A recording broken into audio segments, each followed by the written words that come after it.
Bonjour, me revoilà, ici pasteur Daniel Lauzon de l'Église Connexion Divine. Écoutez, l'autre vidéo, j'ai dû l'arrêter parce qu'on me disait que le son était saccadé et qu'on n'arrivait pas du tout à comprendre ce que je disais. Alors, on m'a dit que même peut-être les dernières minutes, de l'enseignement étaient saccadées, que les gens n'arrivaient pas à comprendre. Alors, j'espère que maintenant le son est meilleur. Fait qu'on demande au Seigneur de mettre sa main et puis que nous puissions continuer vraiment avec qu'est-ce que le Seigneur nous avait donné pour aujourd'hui. Vous savez, je suis pas surprise qu'on soit attaqué comme ça puis qu'il y a eu des troubles pendant que j'enseignais parce que les révélations que ça nous donne, l'ennemi, il est venu pour détruire, hein? Il est venu pour voler, puis lui, il veut pas qu'on les aille, ces révélations-là. Lui, ce qu'il veut, là, c'est qu'on reste pris là, dans les mensonges, puis que la parole de Dieu, on n'ait pas les révélations qui viennent avec. Mais c'est un menteur, puis on te remercie Seigneur parce que tu as rétabli toutes choses et le son est revenu. Et alors, je vais recommencer une partie où c'est qu'on était rendu dans l'enseignement, parce que si vous n'avez pas bien entendu, vous allez pouvoir, on va pouvoir se remettre dedans. Je vais faire un retour avec vous. On a parlé, on a commencé, attendez, je vais juste me remettre comme il faut. On a commencé comme quand Jésus a parlé aux disciples avant d'être enlevé dans les airs. Et puis là, il disait, il expliquait que les prophètes, que Moïse, attendez, il avait dit la loi de Moïse, les prophètes, les psaumes avait parlé de lui, puis c'est ça qui annonçait de lui, puis que maintenant qu'il fallait qu'il souffre, qu'il ressuscite des morts le 3e jour, puis que la repentance puis le pardon des péchés sera prêché en son nom à toutes les nations, à commencer par Jérusalem. C'est important cette parole-là qui a été dite parce que le début a commencé à Jérusalem. Ça a été prophétisé. Mais c'est pas pour rien que le jour de Shavuot, ou que c'est la Pentecôte pour les chrétiens, Shavuot pour les Juifs, cette fête-là, la fête de l'Éternel, c'est ce jour-là qu'il s'est passé quelque chose de spécial. Le Saint-Esprit est descendu, OK, et puis on a vu que ça le fait un grondement impétueux, et puis ça le fait des bruits, et que les gens sont accourus, les Juifs qui étaient au temple. Ça veut dire que les fêtes de l'Éternel, il y a une révélation dans ces fêtes-là, c'était, la Bible dit que les choses de l'Ancien Testament, c'est l'ombre des choses à venir. Alors, la Pâque qui était fêtée par les Juifs, c'était l'ombre des choses qui étaient à venir, qui était Jésus, qui allait mourir à la croix et qui allait ressusciter. Amen. C'était la victoire du Messie, hein, qui allait reconnecter les enfants au cœur du Père et qui allait apporter le salut, qui allait être l'agneau, hein, l'agneau divin. Et là, on voit que dans la Pentecôte, c'est pendant une autre fête juive, et on a vu que Pentecôte venait le fait que c'était le chiffre 50, Pente, qui veut dire 50.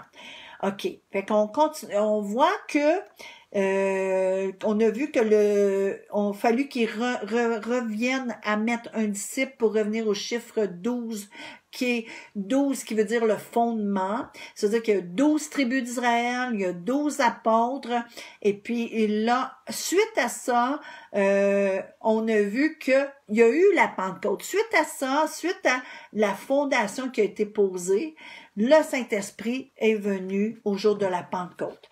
On a vu qu'au jour de la Pentecôte, Pierre, qui avant ne parlait pas en public, ce Pierre-là, rempli du Saint-Esprit, a des révélations, et puis qu'il prend les choses de l'Ancien Testament et il atteste que c'est ça que Joël prophétisait, c'est ça qu'on vit maintenant, et puis il confirme que Christ est le Fils de Dieu, et que là, les gens qui l'entendent, entendent des merveilles de Dieu.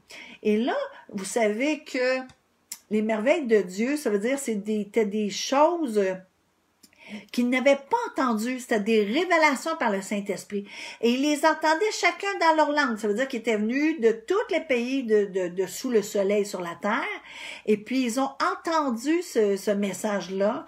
Et puis, ils sont venus à cause du bruit. Puis, quand ils ont entendu Pierre, comment Pierre a emmené la révélation de qu'est-ce qui est en train de se passer, c'était nouveau pour eux.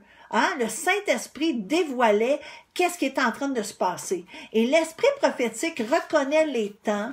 L'Esprit prophétique amène la révélation au cœur de ses enfants afin que leur voile puisse s'enlever, qu'ils puissent voir Jésus au travers de cette parole, qu'ils puissent voir ce qui a été prêché et puis qu'ils puissent reconnaître ce qui est en train de se vivre. Amen. Excusez-moi, j'ai eu un téléphone en même temps. J'espère que ça ne vous a pas dérangé. OK. Alors, OK. Et là, il expliquait que c'était dans Joël qui disait que dans les derniers jours, dit Dieu, je répandrai de mon esprit sur toute chair. Vos fils et vos filles prophétiseront. Et on voit que Joël, quand il y a eu cette parole-là, c'est un juif qui s'adressait aux juifs et que nous, l'Église, on est greffés. Hein? En étant greffés, on est des co-héritiers de Christ et on est excusez-moi, on est des descendants par la foi d'Abraham. Amen! Amen. Donc là, on voit que ça a été expliqué et comme quoi que avec l'effusion du Saint-Esprit, l'esprit prophétique est relâché aussi, qu'il va y avoir des songes, qu'il y en a qui vont avoir des songes, des visions, puis il y en a qui vont prophétiser. Et là, il parle vos filles et vos fils, et puis ça détruit le faux enseignement de l'esprit religieux qui est venu avec Constantin, déclarant tout le monde chrétien. Et non, on n'est pas tous des disciples de Christ. On doit accepter, reconnaître Christ comme sauveur avant de pouvoir être un disciple de Christ. Amen. Et qu'on va continuer. Là, il est en train de parler aussi. Il révèle Jésus. Il leur dit que celui qu'ils ont tué, c'est le Fils de Dieu, c'est le Messie qu'ils n'ont pas reconnu. Amen. Et là, on était rendu. C'est un petit peu plus difficile quand on est parti de revenir à qu'est-ce qu'on enseignait. Et là, on voit que à ces paroles-là qui sont relâchées par Pierre, les gens, leurs cœurs sont touchés par le Saint-Esprit. Puis là, ils disent, mais que ferons-nous? Et là, Pierre leur explique que premièrement, ils doivent se repentir. Amen. Il faut juste, là, il dit, repentez-vous et que chacun de vous soit baptisé au nom de Jésus-Christ pour le pardon de vos péchés. Il est en train de dire, tout le rituel qu'on faisait avant dans l'ancienne alliance, maintenant, c'est terminé.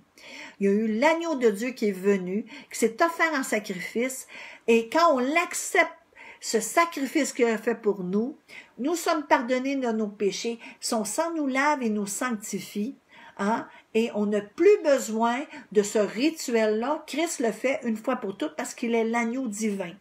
Il est en train de dire, acceptez, soyez baptisés au nom de Jésus pour le pardon de vos péchés. Hein? Il parle du baptême de repentance et recevez le don du Saint-Esprit. Ça veut dire, parce que cette promesse, au verset 39, ça dit, car la promesse est pour vous, pour vos enfants, pour tous ceux qui sont au loin, en aussi grand nombre que le Seigneur notre Dieu les appellera.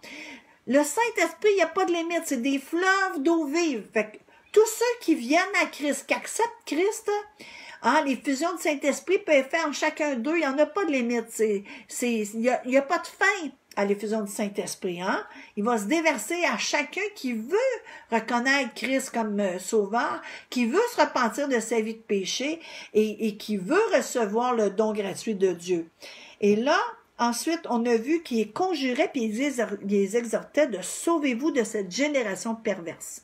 Et là, c'est l'autre étape après qu'on accepte Christ. Qu'est-ce que Dieu veut? C'est nous sauver de cette génération perverse.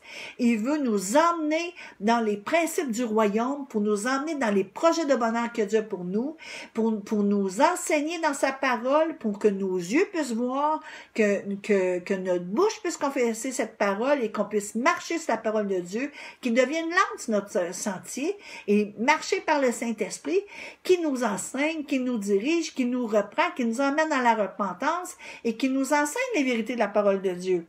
Amen. Puis là, ils disent au verset 41 que ceux qui acceptèrent sa parole, ils furent baptisés en ce jour-là, le nombre des disciples augmentant de 3000 âmes. Ça veut dire que le Saint-Esprit, il a pu partir des 120, puis en a fait 3000. Il y a eu une progression par le Saint-Esprit. Amen.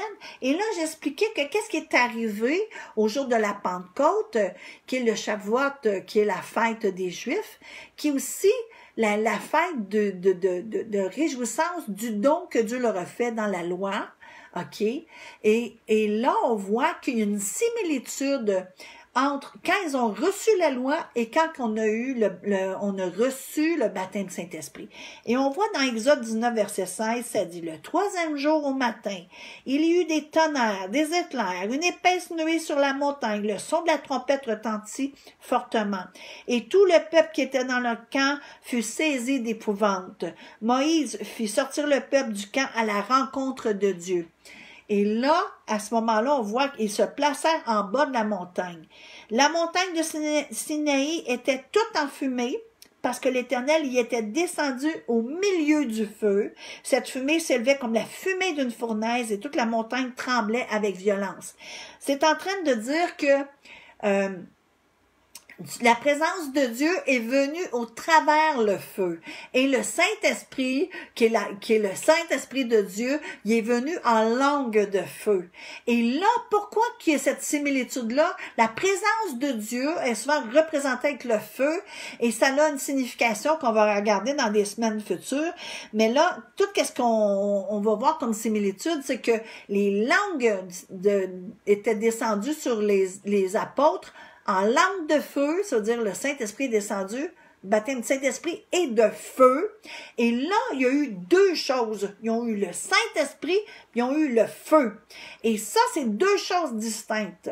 Parce que tu peux avoir le baptême du Saint-Esprit, mais pas celui de feu. Et on va voir qu'est-ce qui est le complément. Eux, ils ont eu tout le package deal ensemble, qu'on va dire en expression québécoise. Ils ont eu tout le don complet. Amen.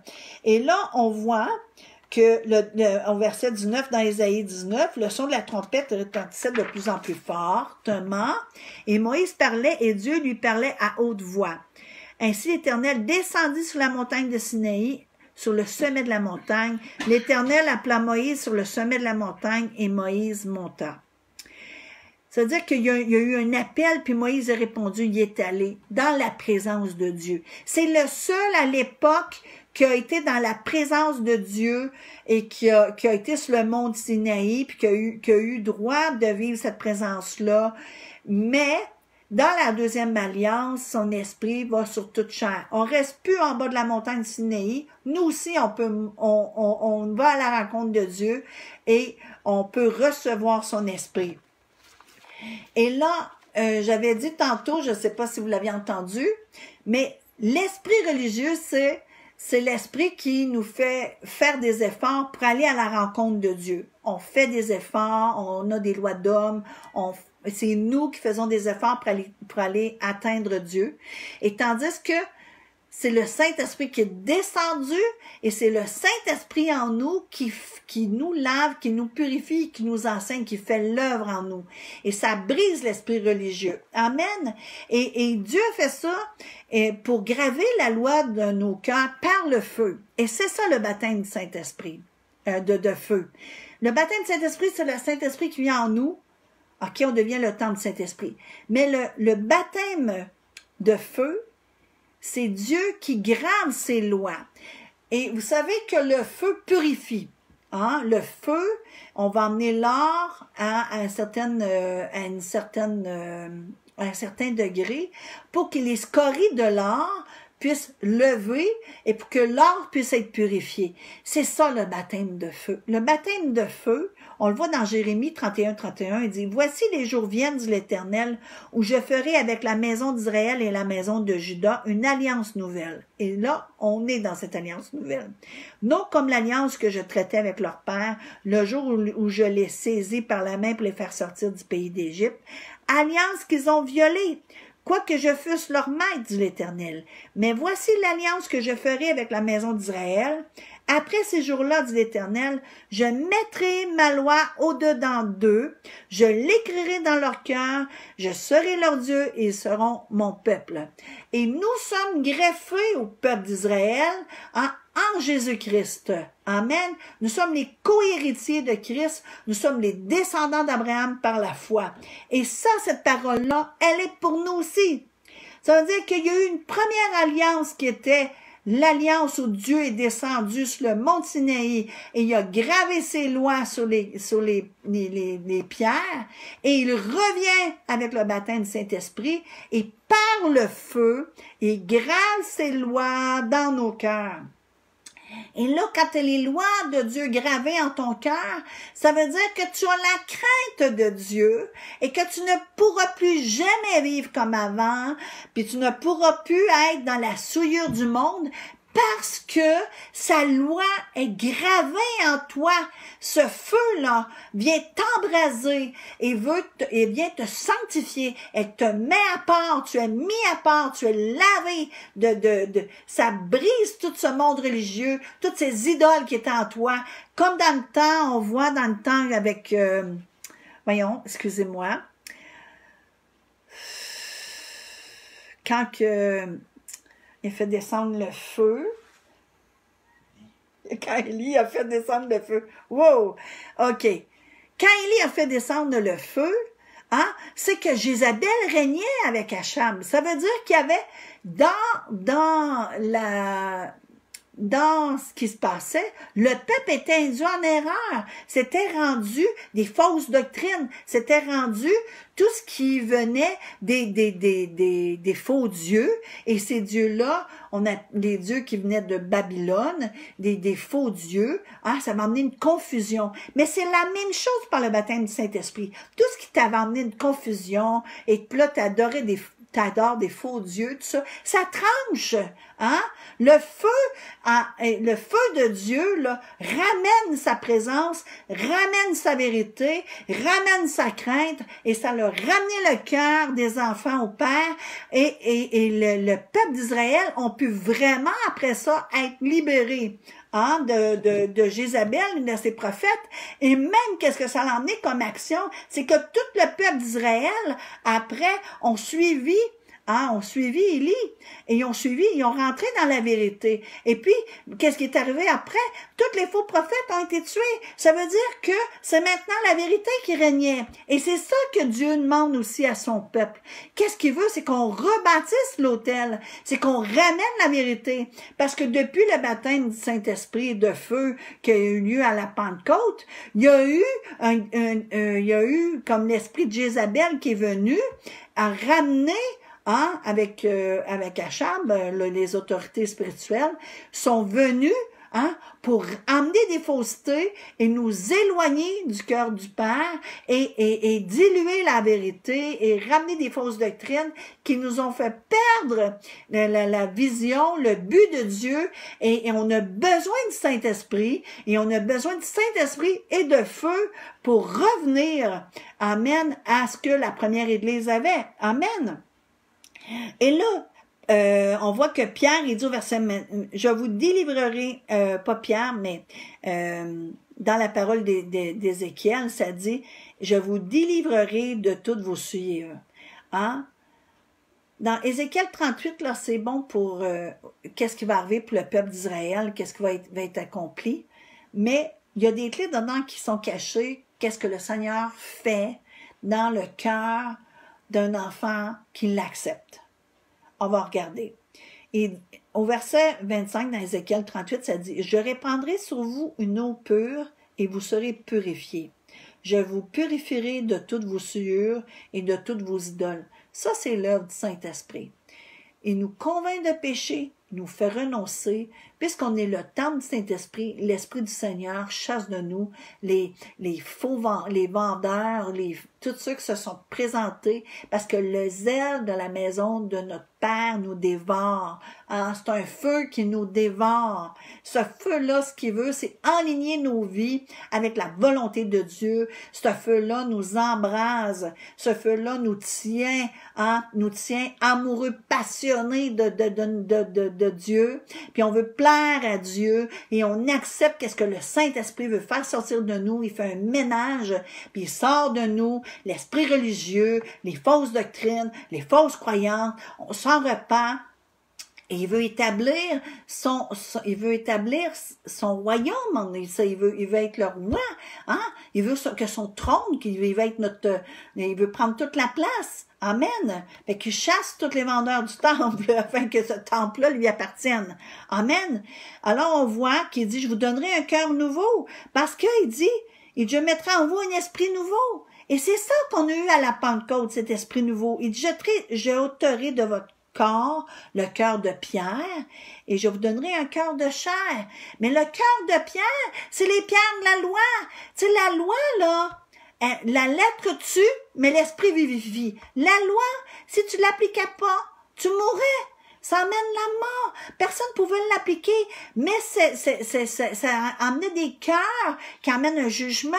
Tu peux lapider quelqu'un. On voit quand il voulait lapider la femme, puis que Jésus s'est penché, puis qu'il écrivait dans le sable, hein, puis qu'il a dit que celui qui a jamais péché, lui lance la première pierre. Il ramenait les choses. Parce que le cœur de Dieu, c'est pas un cœur dur. Là, il est en train de dire, vous avez pris mes paroles, puis vous êtes devenus comme les pierres sur lesquelles je les ai mis, vous êtes devenus des cœurs de pierre. Mais maintenant, par le Saint-Esprit, dans cette nouvelle alliance-là, je vais vous purifier de l'eau, vous allez être purifiés de tous vos souillures, de toutes vos idoles, puis je vais mettre en vous un esprit nouveau. Hein?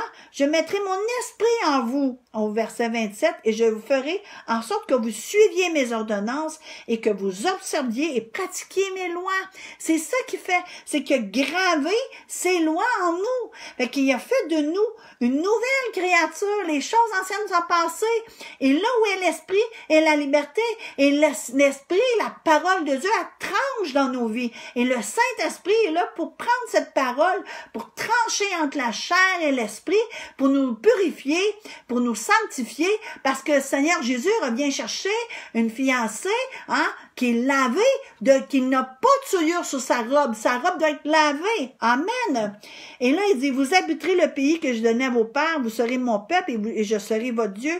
Je vous délivrerai de toutes vos souillures. C'est ça que Dieu est en train de faire avec l'Église. Et oui, Ézéchiel 38, ça a une autre dimension prophétique. Mais la première dimension, c'est qu'est-ce que Dieu est en train de faire dans son Église, dans son peuple. Il est en train de nous purifier, il est en train de nous lever avec la parole, hein?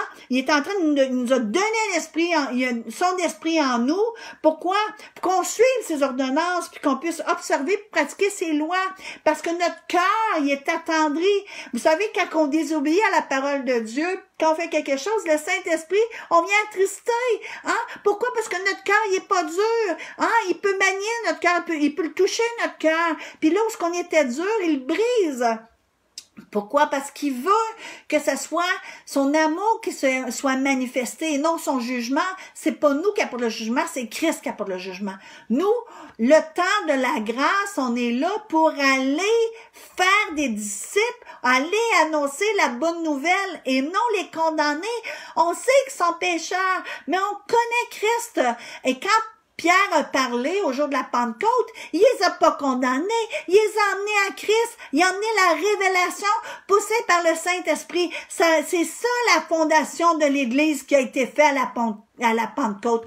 On n'est pas là pour juger les païens, on n'est pas là pour juger les Juifs, on est là pour ouvrir notre bouche afin que le Saint-Esprit puisse relâcher les révélations de sa parole, qu'il puisse emmener les cœurs à être touchés, pour que les cœurs puissent dire, que ferons-nous? Et là, qu'on puisse leur dire, repentez-vous, acceptez Christ, faites-vous baptiser du baptême de repentance, puis recevez le baptême du Saint-Esprit de feu. C'est ça l'Église, c'est ça notre mission. Amen. Est-ce que je peux voir des amen? Amen. Donc le jour de la fête de Pâques où Jésus a été mis à la croix, il a mis Satan en spectacle. Amen. À sa résurrection, il l'a dépouillé complètement jusqu'à l'esprit de mort qui a été vaincu. Le jour de la Pentecôte, ça fut le jour où l'esprit de Babel, qui vient du serpent ancien, il a été écrasé. Ça a été prophétisé. Dieu l'a dit. Il a dit, le fils de cette femme va écraser la tête du serpent. Mais la tête du serpent, qu'est-ce que Satan a toujours voulu faire? C'est prendre la place de Dieu, c'est nous emmener dans un esprit religieux, c'est de nous tenir captifs dans le mensonge, comme Jézabel faisait du temps de Élie. Mais nous sommes l'esprit d'Élie, qui est l'esprit de l'Église de la fin des temps, qui ramène, on rebâtit l'autel, qui ramène la vérité. Et comment on peut faire ça? Par l'Esprit Saint qui est en nous. C'est l'Esprit Saint qui nous a enlevé le voile. C'est l'Esprit Saint qui nous donne la révélation de la parole. Et c'est l'Esprit Saint qui nous pousse à enseigner comme Pierre a enseigné à cette foule. Pourquoi? Pour les emmener, pour révéler Christ qui est caché dans l'Ancien Testament. Puis Dieu, il aime les Juifs et il aime les nations aussi. Parce que son plan était pas juste pour les Juifs. Il a emmené aussi le plan aux nations parce que Dieu aime les nations aussi. Mais il les a greffés à son peuple, afin que nous fassions, dans la deuxième alliance, nous fassions qu'un peuple ensemble. Amen. Amen. Donc le voile, il a été enlevé. Amen. La confusion qui était sur la terre, l'idolâtrie, l'esprit religieux, qui est l'apparence plus que le cœur, qui est le cœur dur qui amène un jugement, qui condamne. Mais ça, c'est brisé par le Saint-Esprit au jour de la Pentecôte. Amen. Je vais juste vous donner 2-3 minutes de mon témoignage de ma vie. Je peux vous dire que ce que Dieu veut, premièrement, c'est qu'on l'accepte. J'ai accepté Christ, j'avais 11 ans. J'ai eu le baptême de repentance, j'avais 15 ans. J'ai eu le baptême de Saint-Esprit et que j'ai reçu le baptême de Saint-Esprit, puis quand j'ai reçu le baptême de Saint-Esprit, puis que je me suis mis à parler en d'autres langues, il y a eu une libération. C'est comme si j'ai senti que mon esprit était libéré comme un oiseau qui sortait de la cage, puis que je pouvais vraiment connecter directement au cœur du Père. Et 38 ans après ma conversion, j'ai eu le baptême de feu. Le baptême de feu, ça a été ma rencontre avec Christ. Ceux qui connaissent mon témoignage, vous savez que j'avais eu un accident au travail et j'étais 1 an à souffrir d'un maux de tête terrible. Et j'avais eu des entorses cervicales dorsales, des hernies discales, tout ça, mais j'avais eu un trauma crânien. Le trauma crânien que j'avais eu, c'est que je pouvais dire quelque chose et après, je me souvenais pas ce que j'avais dit. Je pouvais répéter la même chose comme je peux appeler ma fille, puis la rappeler pour lui dire la même chose. Ou je pouvais commencer à cuisiner, j'oubliais que je cuisinais, je m'en faire d'autres choses, puis le feu pouvait prendre. Ou je voulais faire couler l'eau, puis là, j'oubliais que j'étais en train de vouloir faire la vaisselle, que je m'en allais faire autre chose, puis là, l'eau coulait. Et j'étais comme ça, et j'avais tellement mal, et j'ai crié à Dieu pendant 1 an, puis je disais, Seigneur, si c'est ça l'enfer, je ne veux pas y aller. Je ne veux pas que personne que je connaisse y aille. Il y a quelqu'un qui a cru en moi, puis qui a intercédé pour moi, puis qui a jeûné pour moi, qui est ma mère. J'ai dit qu'elle m'a mis au monde 2 fois. Et là, je me retrouve seule à la maison. Et tout ce que je sens, c'est que je sens tout mon côté gauche qui commence à comment je peux dire ça, j'ai comme tout l'engourdissement, j'ai mal de ce côté-là et je me sens pas bien. Je veux me rendre au téléphone qui est à côté du fauteuil dans le salon et puis je tombe. Et là, je me retrouve dans les bras de Jésus. Vous savez, Moïse, quand il a rencontré Dieu, c'est sur le mont Sinaï. Et là, moi, je pense que je suis morte. Mais je vais vous dire une chose, il est tellement amour. Il est tellement pas comme la religion nous a dit.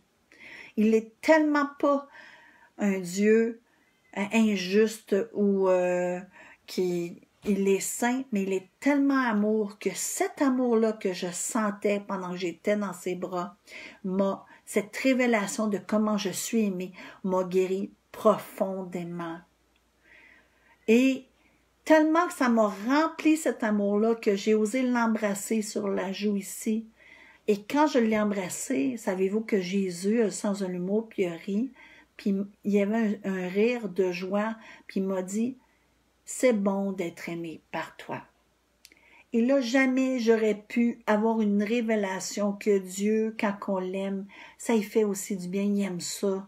Hein? C'est pour ça qu'il veut qu'on l'aime de tout notre cœur, de toute notre âme, de toutes nos pensées. Il nous a fait à son image, sa relation avec nous, il veut qu'elle soit reconstruite sur l'amour. Il veut qu'on lui donne tout ce que nous sommes. Amen. Et après, il m'a déposé. Et là, devant moi, c'était un peu comme un chemin, un peu comme quand tu atterris en avion avec des lumières à chaque côté, là. Et quand il m'a déposé, tout ce que je voyais, c'était comme deux rangées de lumière, là. Puis tout le reste était noir. Et puis, tu sais, quand on me parle, Dieu est Trinité, il est partout, j'en ai besoin de comprendre. Mais c'est dédoublé, puis il m'a tenu la main droite et la main gauche. Et tu sais, vous savez, quand il dit dans sa parole, je t'entoure par devant, par derrière, je suis avec toi, ne crains rien. Mais je l'ai vu comme ça, il était capable d'être à ma droite et à ma gauche en même temps. Et puis là, un des deux s'est penché comme pour allumer une switch. Et c'est là, excusez, c'est là que j'ai vu qu'il y avait des lumières dans la noirceur. Puis là, il a dit... Maintenant, tu peux avancer, on est avec toi. Et quand j'ai avancé sur ce chemin, je suis revenue à moi et j'étais sur un fauteuil dans mon salon. Je n'ai plus jamais eu mal à la tête et puis mon entendement est revenu et je n'ai plus jamais été la même. Je ne pouvais plus penser comme avant cette rencontre-là. Et pourtant, j'avais donné ma vie à Jésus à l'âge de 11 ans. J'avais fait le baptême d'eau à l'âge de 15 ans. J'avais eu le baptême du Saint-Esprit à l'âge de 27 ans. Mais 38 ans après ma conversion, j'ai vu le Seigneur, j'ai eu une rencontre personnelle avec lui, un peu comme Saul a pu avoir une rencontre avec Christ, qui est devenu Paul. Hein? Puis quand il y a eu la rencontre, il est devenu aveugle parce que Dieu voulait lui montrer sa cécité. Mais moi, j'ai eu mal en tête pendant 1 an pour me montrer qu'il y avait une confusion, que j'étais mélangée dans des faux enseignements. Et Dieu, par ce baptême de feu, il y a comme... Comment je pourrais dire ça? C'est comme si tout est devenu clair. Et tout ce qu'on m'avait enseigné depuis mon enfance, c'est comme si le voile est tombé. Puis là, je faisais « Ah, c'est ça qu'on m'enseignait. » Et puis la révélation est rentrée. Et je me suis vue comme ouvrir la bouche et les rouleaux de la parole qui rentraient en moi. Vous savez, le Seigneur a gravé sa parole dans nos cœurs. Hein? Il veut nous rencontrer, il veut nous emmener face à face avec lui. Il veut vraiment qu'on puisse dire, j'avais entendu parler de toi, mais maintenant mon œil t'a vu. Il veut nous délivrer de toutes nos souillures, les souillures du monde, la pensée du monde, qu'on vive comme le monde, on n'est plus capable après. Hein? On ne peut pas retomber dans ces souillures-là.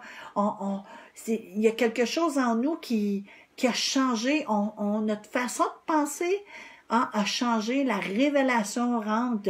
Et quand on regarde la parole de Dieu, c'est comme on voit tous les secrets de la parole qui ressortent. Et le Saint-Esprit nous les montre, il nous donne ces joyaux-là. Amen. Le voile est enlevé, sa parole est révélée. Hein?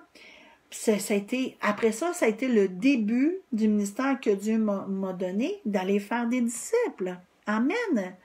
Comme les apôtres ont pu vivre, je l'ai vécu à différentes étapes. Pourquoi? Parce que je manquais de connaissances. Je ne peux pas tout avoir d'un coup. Hein? Et l'Église avait perdu aussi de sa force, de son onction. On était beaucoup, on a commencé quand on a connu Christ, c'est des religions qui étaient beaucoup dans la lettre. Hein? Fait que il parlait pas du Saint-Esprit, mais tu sais, fait qu'on est parti, hein, les petites miettes d'eau qu'on avait, bon, on les buvait, puis on était assoiffés. Et Dieu s'est révélé de plus en plus pour nous emmener à cette place-là d'eau vive qui coule, puis qu'on ait les révélations. Hein? Ben, pourquoi? Parce qu'il veut rassembler ses enfants, hein? Il veut les ramener, hein, afin que la gloire de la deuxième maison soit plus grande que la première. Ça veut dire que l'Église de la fin, elle va être encore plus glorieuse, parce qu'il revient chercher une fiancée glorieuse. Il veut nous emmener à cette place-là, il veut laver notre robe, il veut enlever les souillures. Fait que ma vie a été changée à jamais, j'ai arrêté de tourner en rond. Là où j'avais des difficultés, puis ça retournait tout le temps, je revenais toujours au même point avec une difficulté. Ça a été brisé complètement. Hein? Ma vie a été sanctifiée, mis à part. J'ai été mis à part pour Dieu, hein? pour son œuvre. Et là, il veut nous revêtir de vêtements sacerdotales, puis qu'on rentre dans ce que nous sommes appelés à être. Hein? Nous sommes appelés à avoir ce vêtement sacerdotal et de faire l'œuvre de Dieu. Amen. Et je veux vous dire dans Matthieu 3, verset 11, il dit, « Moi, je vous baptise d'eau. » Et là, c'est Jean-Baptiste qui parlait. Il dit, « Moi, je vous baptise d'eau pour vous emmener à la repentance, mais celui qui vient après moi est plus puissant que moi et je ne suis pas digne de porter ses souliers. Lui vous baptisera du Saint-Esprit et de feu. » Ou dans Luc 3,16, ça dit, il leur dit à tous, « Moi, je vous baptise d'eau, mais il vient celui qui est plus puissant que moi, et je ne suis pas digne de délier la courroie de ses souliers. Lui, il vous le baptisera du Saint-Esprit et de feu. » Alors, on comprend maintenant que les fêtes de l'Éternel, oui, c'est des fêtes juives, oui, les Juifs, ils les pratiquent. Nous les pratiquons au travers Jésus-Christ, parce que ces fêtes-là cache Jésus, il est révélé, le voile est enlevé, afin que nous puissions marcher de victoire en victoire, de gloire en gloire, et qu'on puisse rentrer dans notre destinée divine, qu'on puisse prendre le territoire que Dieu nous a donné, et qu'on puisse faire de ses ennemis son marchepied. Amen. Alors, je vous bénis au nom de Jésus-Christ. Je vous remercie d'être venu écouter la fin de ce message. Et je vous relâche maintenant. Je ne sais pas ça fait combien de temps que je parle, mais je veux vous dire merci d'avoir été là et merci d'être resté jusqu'à la fin. Soyez abondamment bénis au nom de Jésus-Christ et que sa parole qui a été relâchée ce soir sur vos vies puisse porter fruit et que la terre de vos cœurs puisse être une terre que le Seigneur puisse travailler et manier, parce que c'est pas un cœur de pierre que vous avez, mais un cœur de chair, le cœur que le Seigneur nous donne pour nous sanctifier, parce qu'il veut que nous soyons ouverts à sa voix, et il veut qu'on marche sur sa parole, qu'on soit obéissant à ce que le Saint-Esprit nous donne. Alors, je vous remercie et je vous salue. Soyez abondamment bénis et on se revoit la semaine prochaine. Et on remercie le Seigneur pour ce bon temps passé ensemble. Et je vous salue et je vous bénis au nom de Jésus. Amen et amen.